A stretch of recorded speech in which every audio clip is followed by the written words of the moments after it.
Ni updates za Mashariki ya Kati wakati bado Israel na Iran zikiwa zinaendelea kurushiana makombora. Taarifa kutoka katika taifa la Iran inaeleza kwamba Iran imechoma rada ya Marekani. Makombora kadhaa yalilenga takribani kambi 27 za Marekani na rada ya dola bilioni 1.1 imepotea ndani ya saa chache. Iran imechoma rada hiyo yenye gharama kubwa zaidi ya ulinzi wa hali ya juu. Hii ilikuwa ikifuatilia Mashariki ya Kati nzima. Nako nchini Israeli, makombora ya Iran yaliruka hadi eneo moja la kamanda wa jeshi la anga la Israel Tomer Bar na makazi ya waziri mkuu Benjamin Netanyahu, huku kamanda huyo akifariki, lakini Netanyahu amesalimika, yuko mzima. Hata hivyo, kuna ukimya katika vyombo vya habari vya Israeli kuhusu swala hili. Ikumbukwe kwamba kwa amri ya mamlaka, ripoti ya uharibifu wa IDF uliosababishwa na mashambulizi ya Irani yamepigwa marufuku kutolewa hadharani. Lakini pia kuna habari kuhusu tukio huko eneo la Beit Shemesh ambapo Wayahudi wa Orthodox walirusha mawe kwenye gari la mkuu wa kamandi ya Brigedia Generali Elad Edri kwa lawama za kuwaingiza kwenye mzozo wa kivita na Iran. Hivyo walionyesha hasira yao kuhusu shambulio la makazi ya mabomu ya sinagogi ambalo liliua watu 9 na kujeruhi makumi wengine. Katika hatua nyingine pia, Iran ilipiga jumba la mashoga Israeli na kufanya uharibifu mkubwa katika eneo la Yehud karibu na uwanja wa ndege wa Ben Gurion. Irani ilitangaza mwaka huu kuwa hakutofanyika tena shughuli za ushoga katika taifa la Israel, na sasa wametimiza kwa vitendo kwa kuvunja jengo lao ambalo lilijengwa tangu mwaka 1997 na lipo katika mji mtakatifu Jerusalem.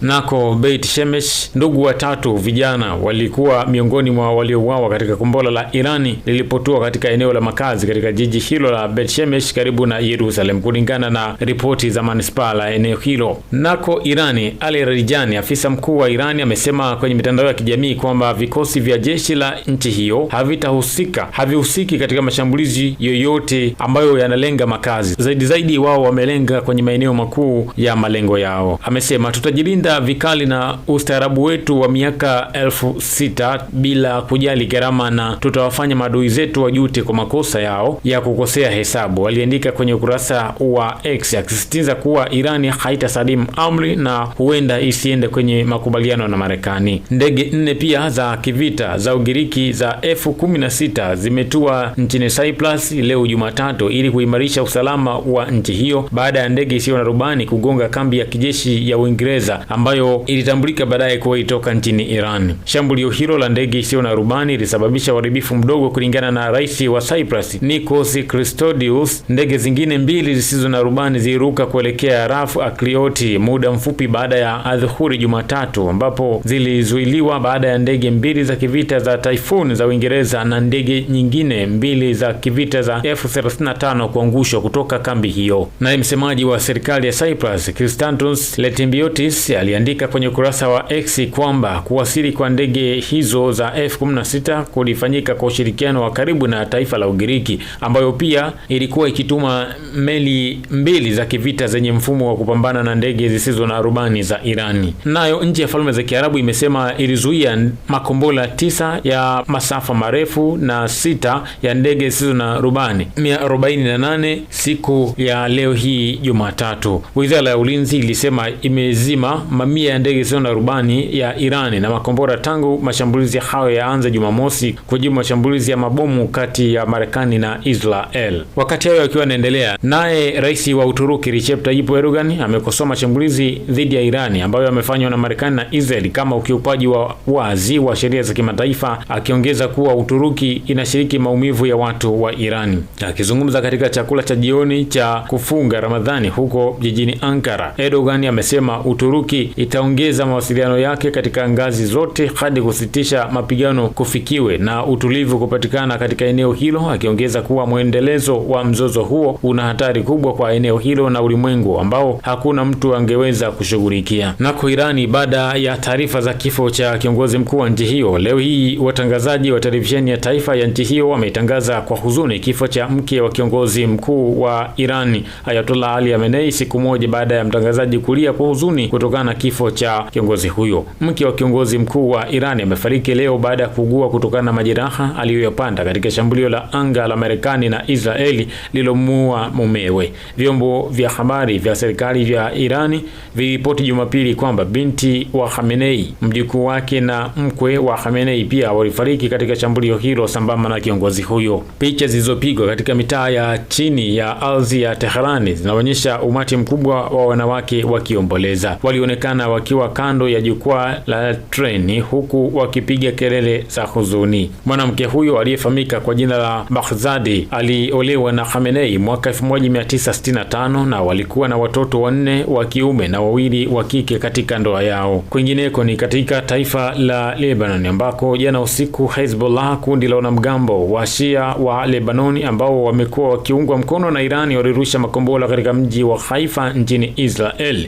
Israeli ilijibu hatua hiyo kwa mashambulizi kadhaa ya anga na kupiga ngome za Hezbollah katika vitongoji vya kusini mwa Beirut ambako ililengwa pamoja na maeneo ya karibu na uwanja wa ndege wa mji huo wa Beirut. Serikali ya Lebanon imepiga pia marufuku shughuli za kijeshi za kundi hilo la Hezbollah kote nchini humo kufuatia hatua hiyo ya mashambulizi kutoka Israeli. Hii ni kwa mujibu wa waziri mkuu wa nchi hiyo ya Lebanon. Uamuzi huu unaashiria mojawapo ya changamoto zilizowahi kuikumba zaidi nchi hiyo na zaidi ambayo mamlaka imekumbana nayo kwa muda mrefu zaidi. Naye waziri mkuu wa Uingereza kwa upande wake Keir Starmer amesema kwamba Marekani imeomba ruhusa ya kutumia kambi za Uingereza ili kuwezesha kusitisha mashambulizi ya makombora ya Irani kwenye vyanzo vya kuhifadhia makombora na maeneo yanayohatarishwa katika ufyatuaji wa makombora. Awali, waziri mkuu huyo Keir Starmer alikubali ombi hilo jipa ili kuzuia Irani kufyatua makombora kote katika eneo hilo na kuwaua raia, lakini baadaye akasisitiza kwamba Uingereza haiungi mkono mashambulizi ya Marekani na Israeli kwenda Irani na amekataa kabisa kambi yake ya Cyprus kutumika katika kuishambulia Irani au vyovyote vile na upande wa Israel na Marekani. Waziri mkuu huyu amesema Ufaransa na Ujerumani pia ziko tayari kuruhusu shughuli za Marekani kwenye kambi zote ili kuharibu uwezo wa Irani wa kurusha makombora, lakini baadaye alionekana kuchengana na kauli yake kutokana na kile ambacho wengi wameona kuwa ni kitisho kutoka nchini Urusi, ambako kuna taarifa zinaeleza kwamba chochote kile kitakachofanywa na Uingereza ili kuiunga mkono Marekani na Israeli, basi Urusi itakuwa ina uhalali wa kushambulia Uingereza na maeneo mengine yote yanayohusu maslahi ya Uingereza. Kama pia amesema vituo vya Uingereza huko Cyprus havitumiwi na ndege za kivita za Marekani hata iweje. Wakati hayo kinaendelea, akizungumza wakati wa kuwavisha nishani wanajeshi 4 kama unavyoona kwenye hiyo picha, Rais wa Marekani Donald Trump amesema Starmer amemuuzi kwa nini akatae kutumia kambi zake kwa ajili ya ulinzi wa mali za Uingereza, lakini pia kwa maslahi mapana mataifa yote ya Ulaya. Amesisitiza kuwa hali mbaya zaidi inakuja nchini Irani na kwamba makombora na operesheni za kijeshi zitaendelea hadi mpaka wiki 4 au 5, kwamba Irani ilikuwa inatengeneza makombora ya masafa marefu hatari kwa Marekani